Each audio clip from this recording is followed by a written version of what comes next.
My aunt was childless, and to fill this void in her life and save her marriage, she did what many Eastern women often do. She emotionally blackmailed her elder sister in the name of love and asked for me right after my birth. Her in-laws tortured her, and her husband, desperate for a child, wanted to marry another woman. My aunt believed that the only way to save her marriage was to adopt me. After all, I was my parents' fourth daughter, with 3 elder sisters already, so she thought my mother would not refuse. But to her surprise, my mother firmly declined, saying, "I cannot give my daughter to anyone. It's too difficult for me." Hearing this, my aunt broke down in tears. She sat at my mother's feet, begging her, "For God's sake, please give me Tabassum. Otherwise, my home will be destroyed." But my mother hardened her heart. The love for her child overpowered her love for her sister. She said clearly, "Look, Sakina, I cannot distance myself from my daughter just to save your home. If you want to adopt a child, you can take one from an orphanage." But my aunt refused, saying, "My husband will never agree to this. He does not want to adopt a child from an orphanage." Despite her persistent pleas, my mother stood firm, and so for a few more years my aunt remained childless, enduring the taunts of her in-laws and struggling to stop her husband from marrying another woman. Then fate took a turn. I was only 7 years old when my father passed away. Our circumstances became dire, and we faced days of hunger. My mother was left alone in this world with her 4 daughters. She had no source of income and no way to feed us. I was the youngest, and my mother worried the most about me. One day, my aunt visited us and said, "If you had given Tabassum to me back then, her life would have been so much better. But you broke my trust." Saying this, she began to cry. My aunt was still childless and continued to endure the scorn of her in-laws. She had barely managed to stop her husband from marrying another woman, but it seemed like only a matter of time before he would. When my mother saw my aunt crying and looked at the condition of our home, she said, "Sakina, I don't want to, but circumstances are such that I cannot keep Tabassum here anymore.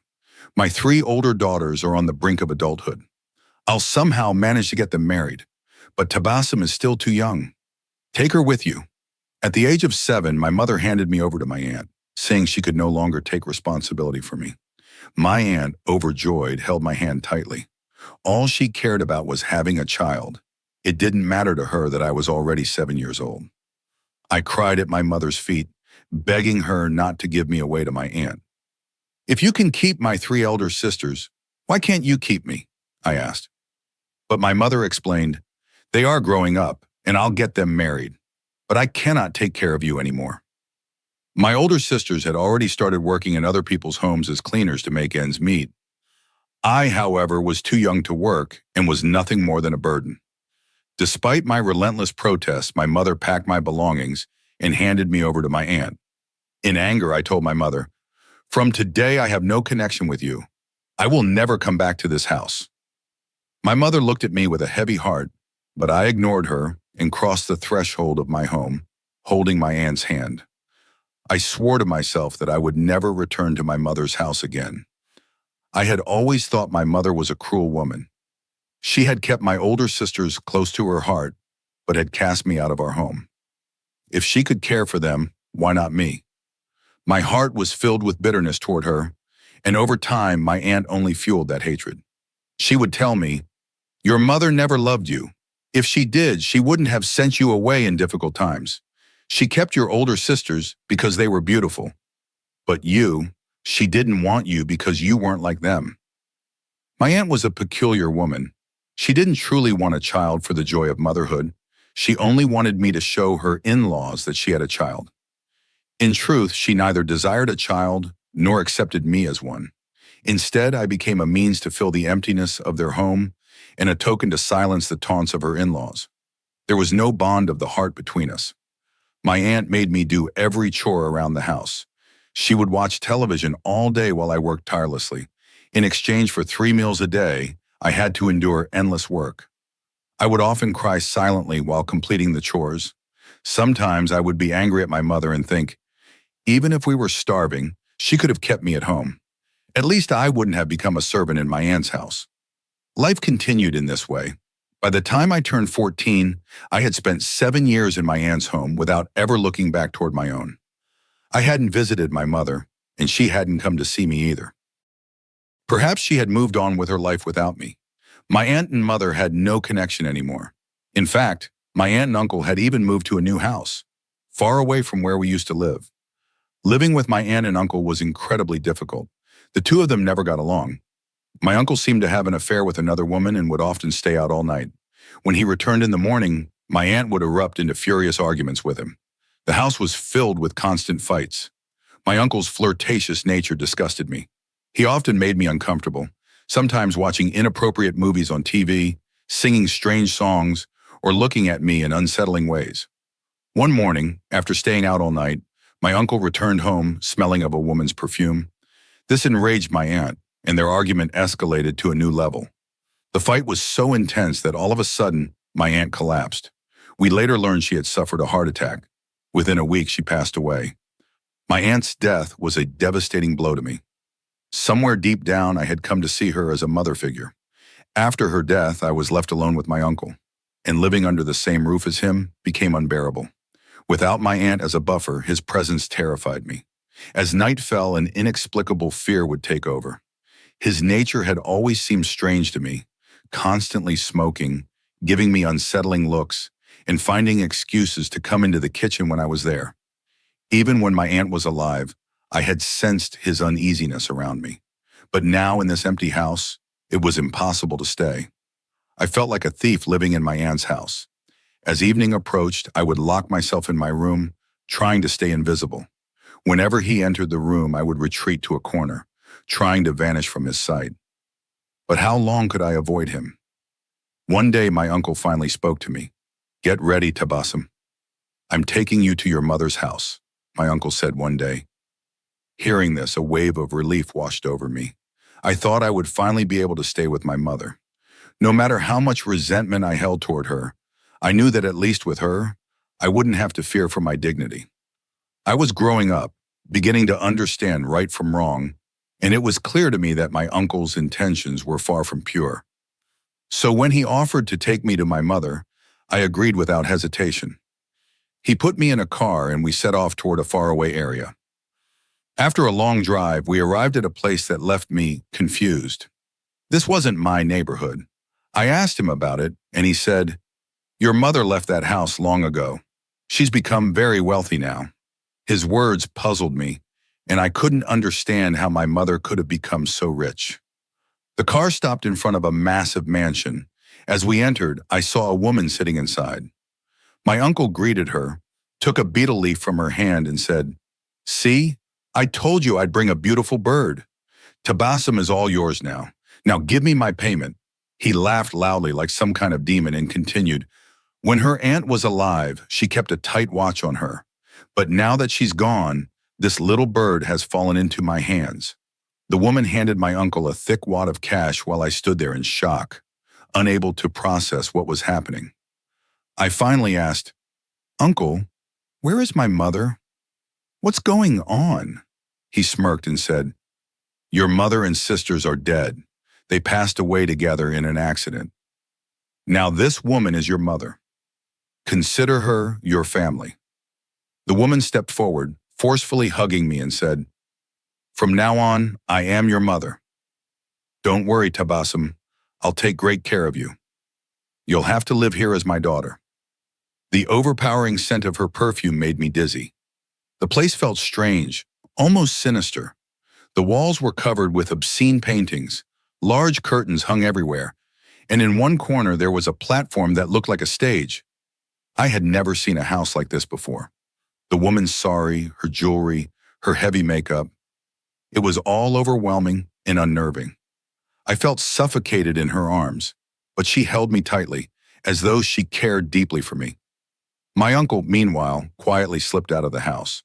I screamed and called out for him, but he didn't turn back. I struggled and cried in the woman's arms, desperate to escape this place, to free myself from her hold. But instead of letting me go, she slapped me hard across the face and yelled, "I am trying to be your mother, and you're creating a scene. Know your place. I bought you for thousands of rupees. You belong to me now." With that, she shoved me toward another woman. But when I looked at the second woman, My heart sank. She looked more like a man than a woman, tall, broad, and dark-skinned, with large, piercing eyes that stared me down. She grabbed me by my hair and dragged me further into the mansion. She threw a red sari at me and barked, "Put this on and get ready. I'll teach you how to present yourself to the customers tonight." Tears streaming down my face, I refused, sobbing that I wouldn't do it. Her response was to step forward and strip me of my clothes, ignoring my cries and protests. She forcefully wrapped the sari around me with her own hands, leaving me utterly helpless and terrified. I was so humiliated that I wished the earth would swallow me whole. I tried to cover myself with my arms, but that woman seemed completely unaffected by my shame. She dressed me in heavy jewelry, placed large earrings in my ears, and began teaching me how to seduce, how to dance, and how to behave. But I couldn't stop crying. When she realized I wasn't going to submit easily, she lost her temper and beat me mercilessly. However, she was careful not to touch my face, ensuring it remained unscathed. Instead, she bruised the rest of my body and then threatened, "If you don't perform, I'll rub salt and chili powder into these wounds." Terrified, I gave in to her demands. Over the next few days, she taught me how to dance, move, and behave in ways that made me sick to my core. On the fifth day, she announced, "Tonight, you'll be part of the mansion's gathering." Hearing this, I felt like my soul had left my body. I was helpless and completely at her mercy. That evening, she forced me into the gathering. The room was filled with men, their eyes devouring me from head to toe. Their lust was unmistakable, and it sent chills down my spine. I was so terrified of their leering gazes that I kept my head down, avoiding eye contact with anyone. The woman who had enslaved me forced me to dance in front of them. I danced with tears streaming down my face, barely able to hold myself together. Once the dance was over, she threw a bucket of water over me, soaking me completely. Then she began auctioning me off to the highest bidder. Shivering from the cold and drenched in water, I stood there humiliated and exposed. My semi-bare body was on display, and I felt utterly powerless. Yet to my surprise, not a single man placed a bid on me. Despite my youth and beauty, no one bought me. The other girls, who were also part of the gathering, had been sold. Their customers had already taken them to their respective rooms. But I remained standing there, feeling exposed and vulnerable, while the room emptied out. The woman who owned the mansion, whom everyone called Madam, was visibly stunned. She couldn't believe that no one had shown interest in me. Madam stared at me in disbelief. "How is this possible?" she muttered to herself. "You've grown into a beautiful young woman. You're no longer the weak and dark-skinned girl you once were. You've blossomed into something extraordinary, and yet no one has placed a bid on you. I paid a hefty price for you because I knew you would bring in even more. But now you've proven to be worthless." Her words cut through me like a knife. Madam called me over and demanded, "What game are you playing? What did you do to make the customers avoid you?" I shook my head, tears in my eyes, and whispered, "I don't know.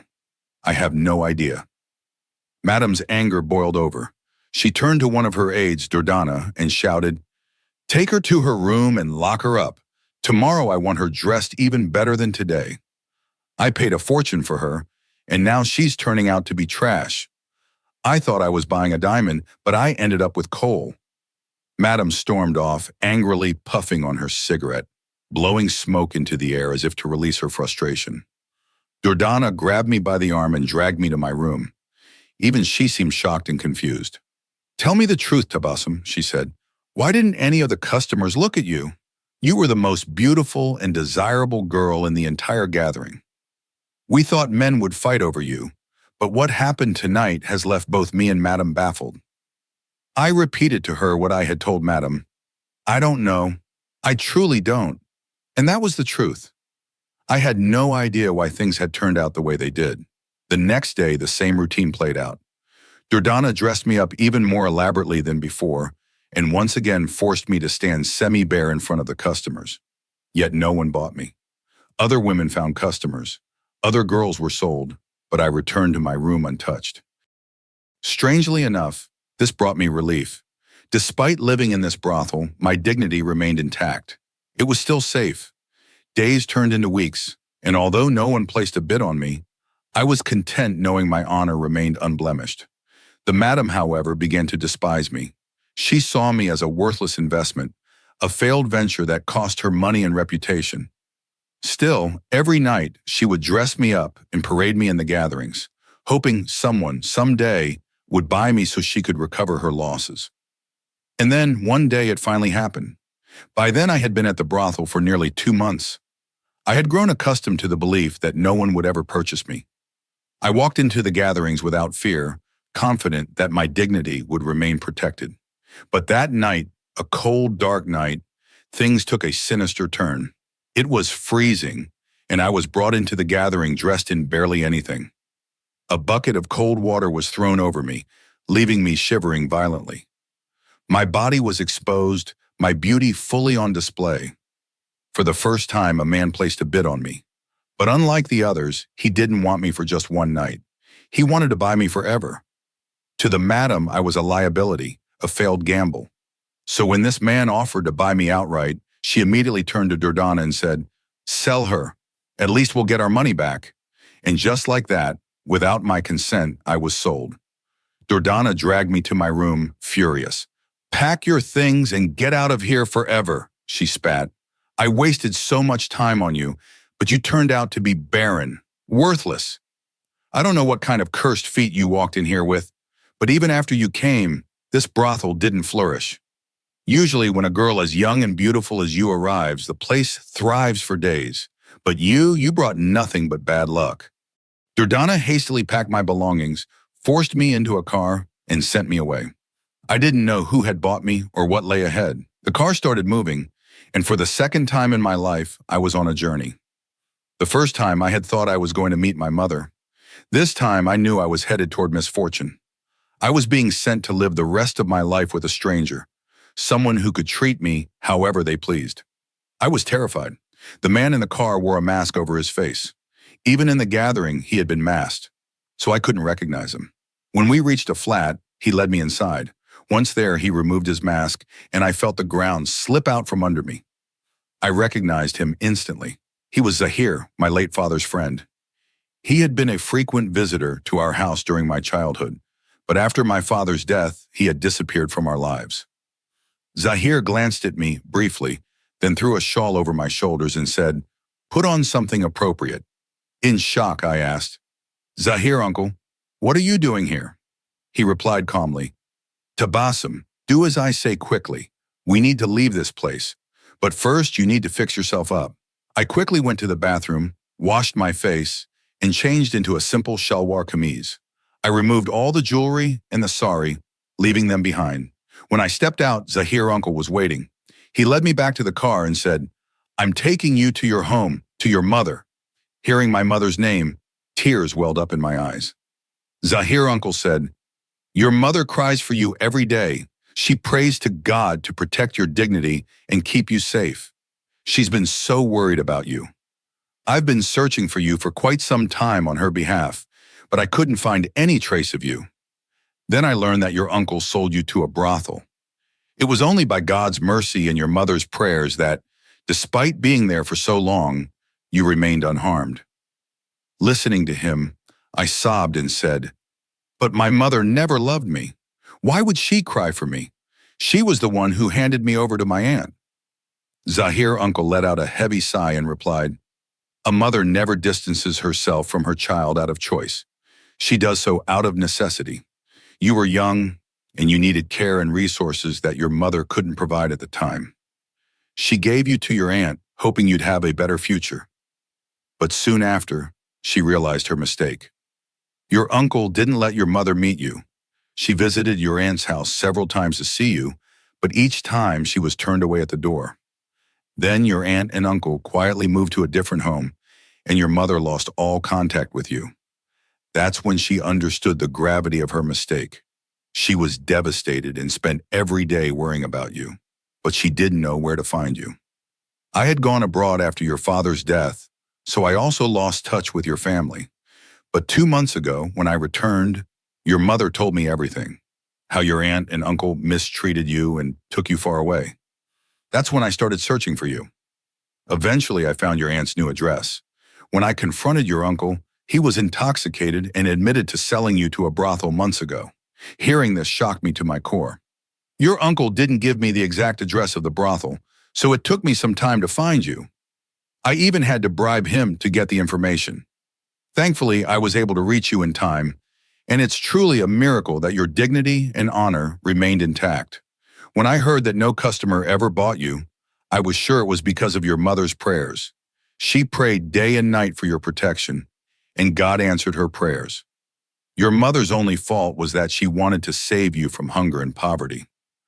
But she made a grave mistake by trusting your aunt. The entire journey, Zahir uncle kept telling me about my mother. By the time we reached home, I was filled with longing and regret. As soon as I saw my mother, I ran to her, sobbing uncontrollably, and clung to her. All the bitterness I held toward her melted away. The lies my uncle had told me, that my mother and sisters had died, were shattered. They were alive, and they had been worried sick about me. Thanks to Zahir uncle's efforts, we were reunited. I started living with my mother and sisters again. Life wasn't easy. We all worked hard in people's homes to earn a living. We ate simple meals, but we lived with dignity. I was deeply grateful for Zahir uncle's kindness and help. He not only found me and reunited me with my family, but also filed a police report against my uncle.